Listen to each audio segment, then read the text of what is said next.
இந்தியாவின் டெல்லி, கொல்கத்தா, மும்பை, சென்னை ஆகிய நகரங்களில் பெட்ரோல் விலைகள் இந்திய ரூபாயின்படி ₹2.40 தொடக்கம் ₹2.90 வரையான விலையினால் மீண்டும் அதிகரிக்கப்பட்டுள்ளதாக சர்வதேச ஊடகங்கள் தெரிவித்துள்ளன.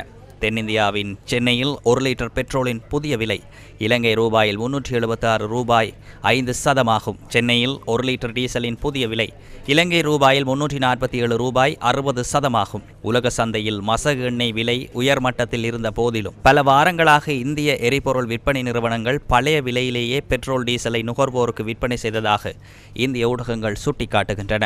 இருப்பினும் தொடர்ச்சியான விலை அதிகரிப்பு, விநியோக தடைகளுக்கு மத்தியில் இந்திய எரிபொருள் விற்பனை நிறுவனங்கள் நாளொன்றுக்கு சுமார் 1000 கோடி இந்திய ரூபாய் அளவிலான பாரிய நஷ்டத்தை எதிர்கொண்டு வரும் பின்னணியில் இந்தியாவின் எரிபொருள் விலைகளை அதிகரிக்க வேண்டியுள்ளதாக அந்நாட்டு அரசாங்கம் சுட்டிக்காட்டியுள்ளது.